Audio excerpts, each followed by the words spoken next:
of history are often filled with tales of glory, conquest, and progress. But hidden within these pages are also stories of unimaginable cruelty and exploitation. One such story is the beginning of the British slave trade in Africa, a chapter that is often glossed over in traditional history books. Did you know that the British slave trade began in Africa in 1562? This was a time when European powers were exploring new territories and establishing trade routes. The British, eager to expand their influence and wealth, turned their eyes towards Africa. Yes, you heard that right. Over 450 years ago.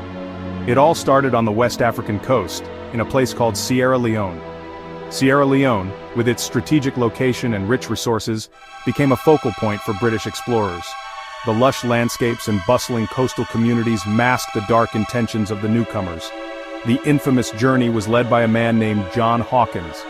Hawkins convinced his crew to kidnap around 300 Africans and pack them like cargo onto his ship, the Jesus of Lubeck. This ship, originally a trading vessel, was repurposed for a grim mission. The Africans, torn from their homes and families, faced a harrowing journey across the Atlantic. This was the start of a brutal trade that would last over 2 centuries. The transatlantic slave trade became a cornerstone of British economic policy, fueling the growth of industries and the expansion of the British Empire. The human cost, however, was immeasurable. But here's a twist. Hawkins was actually knighted by Queen Elizabeth I after his successful voyage. This act of knighthood was a stark reminder of the moral blindness of the era. The British Crown, in its quest for wealth and power, turned a blind eye to the suffering inflicted on countless Africans. Can you believe it?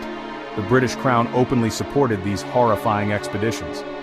The endorsement of the monarchy gave legitimacy to the slave trade, encouraging other merchants and adventurers to follow in Hawkins's footsteps. By the late 1600s, the British Royal African Company was formed, monopolizing the slave trade and shipping thousands of Africans to the Americas. These chilling beginnings laid the foundation for the transatlantic slave trade, which forcibly displaced millions of Africans. The legacy of this trade is still felt today, as the descendants of those who were enslaved continue to grapple with the repercussions of this dark history. It's a dark chapter in history that we must never forget. Understanding these origins helps us grasp the full impact of slavery and its lasting legacy. The echoes of the past resonate in the present, reminding us of the importance of acknowledging and learning from history. Stay curious. History has a way of revealing secrets that shape our present. By delving into these stories, we gain a deeper understanding of the forces that have shaped our world. Don't forget to like,